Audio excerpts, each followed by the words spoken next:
आज की कहानी एक ऐसी कहानी है जिसे सुनकर आप भी आश्चर्यचकित हो जाएंगे। पूरी कहानी जरूर सुनिएगा, उम्मीद है आपको जरूर अच्छा लगेगी। हमारे वीडियो को लाइक करें और सब्सक्राइब करें, वीडियो को पूरा देखें। जीवन में हमें कुछ लोग ऐसे भी मिल जाते हैं जिनसे हमारा कोई संबंध न होते हुए भी आत्मीयता का संबंध जुड़ जाता है और उनका कोई भी ऐसा कार्य हमें उनके प्रति अपने महत्व का आभास कराता है।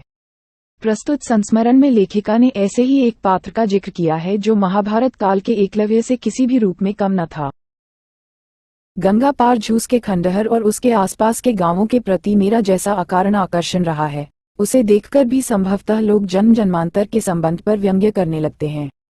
है भी तो आश्चर्य की बात, जिस अवकाश के समय को लोग इष्ट मित्रों से मिलने, उत्सवों में सम्मिलित होने तथा आमोद प्रमोद के लिए सुरक्षित रखते हैं, उसी को मैं इस खंडहर और उसके क्षत विक्षत चरणों पर पछाड़े खाती हुई भागीरथी के तट पर काट ही नहीं सुख से काट देती हूँ। ग्वालों के बालक जो गाय भैंसों को बहकते देखकर लकुटी लेकर दौड़ पड़ते, गडरियों के बच्चे जो अपने झुंड की एक भी बकरी या भेड़ को उस ओर बढ़ते देखकर कान पकड़कर खींच ले जाते, और व्यर्थ ही दिन भर गिल्ली डंडा खेलने वाले निठले लड़के भी बीच बीच में नजर बचाकर मेरा रुख देखना नहीं भूलते। कह नहीं सकती कब और कैसे मुझे उन बालकों को का ध्यान आया। मेरे विद्यार्थी पीपल के पेड़ की घनी छाया में मेरे चारों ओर एकत्र हो गए और वे जिज्ञासु कैसे थे सो क्या बताऊं। कुछ कानों में बालियां और हाथों में कड़े पहने, धुले कुर्ते और ऊंची धोती में, कुछ अपने बड़े भाई का पांव तक लंबा कुर्ता पहने खेत में डराने के लिए खड़े किए हुए नकली आदमी का स्मरण दिलाते थे। कुछ उभरी पसलियों, बड़े पैर, दुर्बल टांगों के कारण अनुमान से ही मनुष्य संतान की परिभाषा में आ सकते थे, पर घीसा उनमें अकेला ही रहा। पढ़ने, उसे सबसे पहले समझने, उसे व्यवहार के समय स्मरण रखने, पुस्तक में एक भी धब्बा न लगाने, स्लेट को चमचमाती रखने और अपने छोटे छोटे काम का उत्तरदायित्व बड़ी गंभीरता से निभाने में उसके कुछ सिखाने समान कोई चतुर न था। शनिवार के दिन ही वह अपने छोटे और दुर्बल हाथों से पीपल की छाया को गोबर मिट्टी से पीला चिकनापन दे आता था। फिर इतवार को माँ के मजदूरी पर जाते ही पेड़ की नीची डाल पर रखी हुई मेरी शीतल पाटी उतारकर बार बार झाड़ पोंछ कर बिछाई जाती। कभी काम न आने वाली सूखी स्याही लगी कांच की दवात, टूटे निब और उखड़े हुए रंग वाले भूरे हरे कलम को पेड़ के कोटर से निकालकर यथास्थान रख दी जाती, और तब इस विचित्र पाठशाला का विचित्र मंत्री और निराला विद्यार्थी कुछ आगे बढ़कर मेरे सप्रणाम स्वागत के लिए प्रस्तुत हो जाता। मुझे आज भी वह दिन नहीं भूलता जब मैंने बिना कपड़ों का प्रबंध किए हुए ही उन बेचारों को सफाई का महत्व समझाते समझाते थका डालने की मूर्खता की। दूसरे इतवार को सब जैसे के तैसे ही सामने थे, केवल कुछ गंगा जी में मुंह इस तरह धो आए थे कि मैल उनके रेखाओं में विभक्त हो गया था।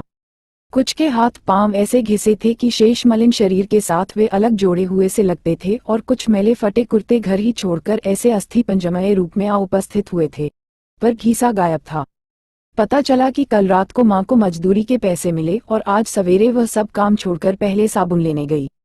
अभी लौटी है, अतः घीसा कपड़े धो रहा है, क्योंकि गुरु साहब ने कहा था कि नहा धोकर साफ कपड़े पहनकर आना, और अभागे के पास कपड़े ही क्या थे।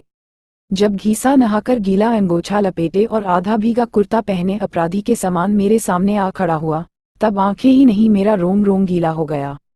उस समय समझ में आया कि द्रोणाचार्य ने अपने भील शिष्य से अंगूठा कैसे कटवा लिया था। होली के पहले की एक घटना तो मेरी स्मृति में ऐसे गहरे रंगों से अंकित है जिसका धुल सकना सहज नहीं। उन दिनों हिंदू मुस्लिम वैमनस्य धीरे धीरे बढ़ रहा था।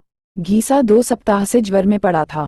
2-4 दिन उसकी माँ स्वयं बैठी रही, फिर एक अंधी बुढ़िया को बैठाकर काम पर जाने लगी।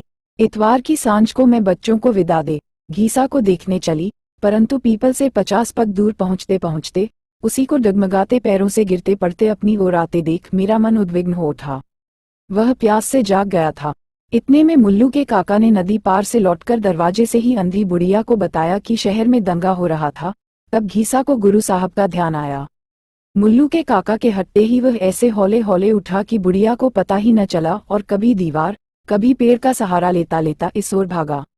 वह सोचकर आया था कि अब वह गुरु साहब को किसी तरह भी न जाने देगा। जब मुझे उन लोगों को छोड़ जाना था तब मेरा मन बहुत ही अस्थिर हो उठा। कुछ बालक उदास थे और पढ़ने की छुट्टी से प्रसन्न। कुछ जानना चाहते थे कि छुट्टियों के दिन चूने की टिपकियां रखकर गिने जाएं या कोयले का लकीरें खींचकर। कुछ के सामने बरसात में टपकते हुए घर में 8 पृष्ठ की पुस्तक बचाकर रखने का प्रश्न था, और कुछ कागज पर चूहों के आक्रमण की ही समस्या का समाधान चाहते थे। तब मैंने बहुत दूर एक छोटा सा काला धब्बा आगे बढ़ते देखा। वह कुछ और नहीं बल्कि नंगे बदन घीसा एक बड़ा तरबूज दोनों हाथों में संभाले आ रहा था, जिसमें बीच के कुछ कटे भाग में से भीतर की ईषत लक्ष्य ललाई चारों ओर के गहरे हरेपन में कुछ बंद गुलाबी फूल जैसी जान पड़ती थी। कुछ से घीसा के पास न पैसा था न खेत, तब क्या वह इसे चुरा लाया है? घीसा गुरु साहब से झूठ बोलना भगवान जी झूठ बोलना समझता है।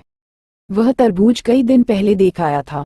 माँ के लौटने में जाने क्यों देर हो गई, तब उसे अकेले ही खेत पर जाना पड़ा। वहां खेतवाले का लड़का था जिसकी उसके नए कुर्ते पर बहुत दिन से नजर थी। उसने कहा, पैसा नहीं है तो कुर्ता दे जाओ, और आज घीसा तरबूज न लेता तो कल उसका क्या करता, इसलिए कुर्ता दे आया। पर गुरु साहब को चिंता करने की आवश्यकता नहीं, क्योंकि गर्मी में वह पहनता ही नहीं और आने जाने के लिए पुराना ठीक रहेगा। तरबूज सफेद न हो इसलिए कटवाना पड़ा, मीठा है या नहीं ये देखने के लिए उंगली से कुछ निकाल भी लेना पड़ा। गुरु साहब न लें तो घीसा रात भर रोएगा, ले जाएं तो वे रोज नहा धोकर पेड़ के नीचे पड़ा हुआ पाठ दोहराता रहेगा और छुट्टी के बाद पूरी किताब पट्टी पर लिखकर दिखा सकेगा। उस तट पर किसी गुरु को किसी शिष्य से कभी ऐसी दक्षिणा मिली होगी, ऐसा मुझे विश्वास नहीं, परंतु उस दक्षिणा के सामने संसार में अब तक के सारे आदान प्रदान फीके जान पड़े। जब फिर उस ओर जाने का मुझे अवकाश मिल सका, तब पता चला कि घीसा को उनके भगवान जी ने सदा के लिए पढ़ने से अवकाश दे दिया था। आज वह कहानी दोहराने की मुझमें शक्ति नहीं है। अभी मेरे लिए इतना ही पर्याप्त है कि मैं अन्य मलिन मुखों में उसकी छाया